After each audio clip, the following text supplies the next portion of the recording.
was sent here so the army would have a strong commander. But even Malik's failed strength could not discourage everyone.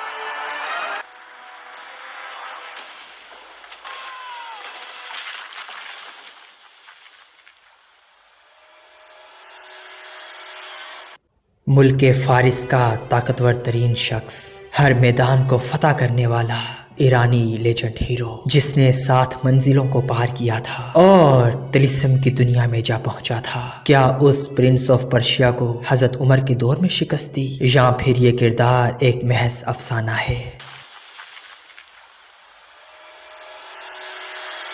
Prince of Persia مختلف video games, movies اور series کا ایک اہم کردار ہے، جسے مختلف تاریخ ناول اور افسانوں میں بھی مرکزی کردار بنایا جاتا ہے۔ کیا یہ تاریخی شخصیت کوئی حقیقی انسان تھا یا پھر صرف ایک افسانہ؟ اگر تاریخ کی اوراق میں پرنس آف پرشیا کی تاریخ کو جانچا جائے تو رستم نامی 2 تاریخی شخص کا ذکر ملتا ہے۔ پہلا قدیم دور کا وہ رستم بادشاہ کیکاؤس کا سپاہی تھا اور جس کے متعلق ایک لمبی طلسماتی داستان مشہور ہے، اور دوسرا وہ رستم پہلوان جو ایران کے جنگ قادسیہ میں حضرت عمر رضی اللہ تعالی عنہ کے دور میں مارا گیا تھا۔ تو آج ہم ان 2 کرداروں کے بارے میں جانیں گے اور دیکھیں گے کہ پرنس آف پرشیا کے لقب پہ کون سا کردار پورا اترتا ہے۔ قبل المسیح میں رستم کا ذکر فارس کے داستان اور افسانوی کتابوں میں ملتا ہے، جس کے مطابق زمانہ قدیم کے ایران میں جب کیانی حکومت قائم تھی تو سیستان میں ایک بہادر سپاہی زال کے یہاں ایک بچہ پیدا ہوا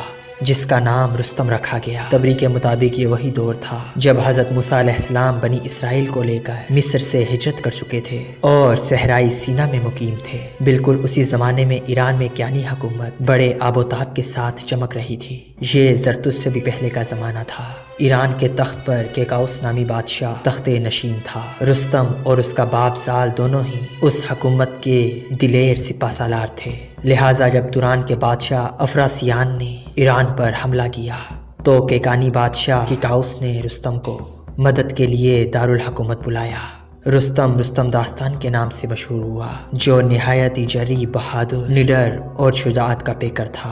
کیکائس نے رستم کو ایک بڑی آرمی کے ساتھ افراسیاب کو روکنے کے لیے روانہ کیا، لہٰذا رستم اور تورانی بادشاہ افسریاب کے درمیان ترکستان کے سرحد پر ایک خون ریز جنگ ہوئی، جس میں افسریاب زخمی ہو کر بھاگ گیا اور رستم نے اپنی پاور اور زور بازو سے اپنا لوہا منوایا۔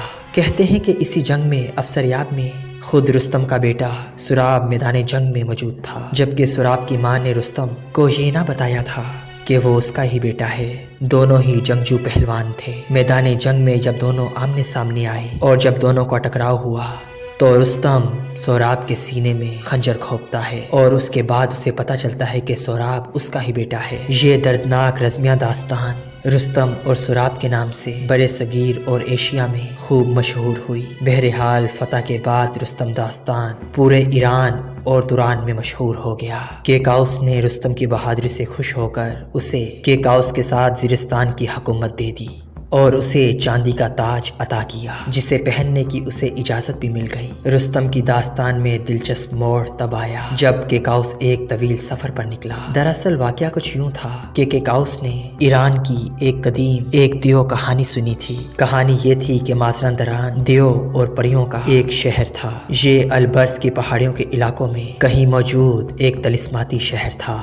اسی البرز پہاڑ کو کوہ کاف کے نام سے بھی پہچانا جاتا تھا، لہٰذا کیکاؤس اس طلسماتی شہر کی تلاش میں نکل پڑا اور مہینوں تک سفر کرتا رہا۔ اس سفر میں وہ ایسا گم ہوا کہ کئی سالوں تک نظر نہ آیا، لہٰذا رستم کیکاؤس کی تلاش میں نکل پڑا اور وہ بھی مازندران کی تلاش کرنے لگا۔ لوگوں نے اسے بتایا کہ بادشاہ کیکاؤس کو دیو سبیت نے قید کر لیا ہے اور اس دیو سبیت تک پہنچنے میں تمہیں 7 منزل طے کرنی پڑیں گی۔ رستم اس خطرناک سفر پر نکل پڑا۔ ہر موڑ پر رستم کو طرح طرح کے خطرے اور مشکلات کا سامنا کرنا پڑا۔ ان تمام منزلوں کو پار کرتے ہوئے آخرکار رستم 7ویں منزل تک جا پہنچا۔ رستم کے اس دیو ملائی سفر کو ہفتم خواہ دستم کہتے ہیں۔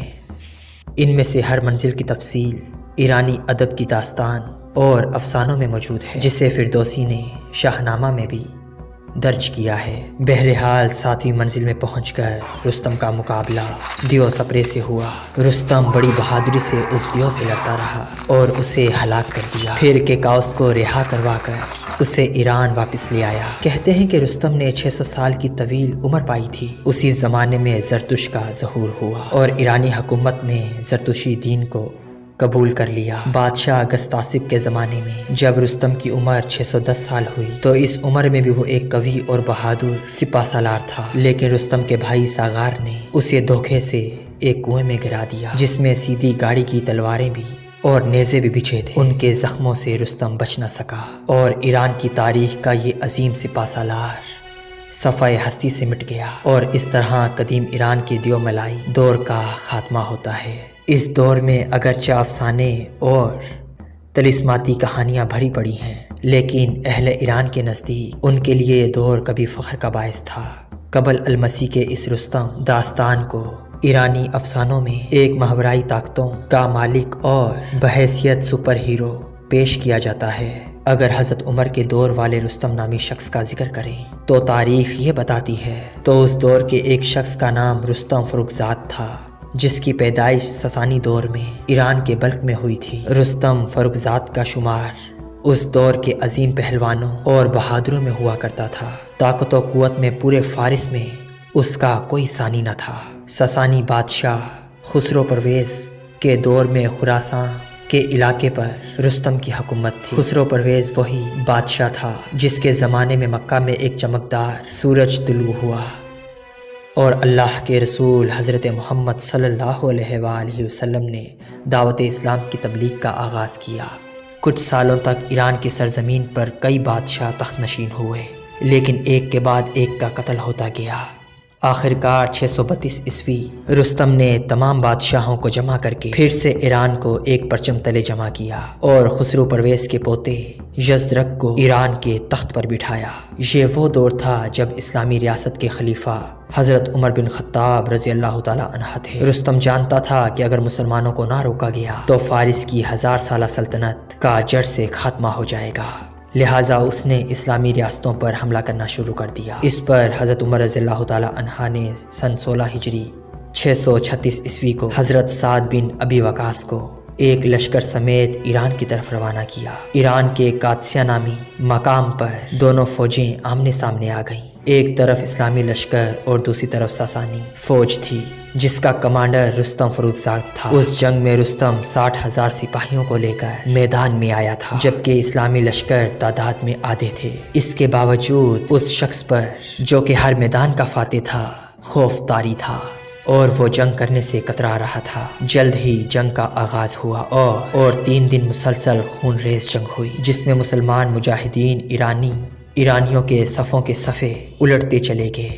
ایرانی فوج پیچھے ہٹنے لگی تو اچانک رستم نے ایک لشکر سمیت آخری وار کیا، لیکن جنوب سے مسلم مجاہدوں نے ایک ایسا حملہ کیا کہ ایرانی سپاہی بھاگ کھڑے ہوئے اور رستم ایک گدھے کے نیچے چھپ گیا۔ اس وقت ایک مجاہد جس کا نام القمہ تھا اس نے اسے دیکھ لیا اور اسے قتل کر ڈالا۔ رستم کے قتل ہوتے ہی ایرانی لشکر بکھر پڑا اور اسلامی فوج میں تکبیر کی آوازیں بلند ہونے لگی۔ اس طرح فارس کی اس 1000 سالہ حکومت کا خاتمہ ہو گیا اور رستم سمیت ساسانی حکومت صفحہ ہستی سے ہی مٹ گئی۔ اگر ان دونوں شخصیت کے کردار کا معائنہ کیا جائے تو قبل المسیح کا رستم داستان ایک ہیرو کی طرح دکھایا گیا ہے، جبکہ جنگ قادسیہ کا رستم جنگ سے پیٹ پھیر کر بھاگنے والا ایک قائر دکھائی دیتا ہے۔ لہٰذا قبل المسیح کے رستم کی بہادری اور جرت اسے پرنس آف پرشیا کے لقب سے قابل بناتی ہے۔ البتہ بعد میں سکندر اعظم کے حملوں کی وجہ سے رستم کے متعلق تمام دستاویز اور کتابیں تباہ و برباد ہو، لیکن ہر دور میں شاعروں، مصنفوں اور فنکاروں نے رستم کے اس کردار کو تاریخ میں زندہ رکھا۔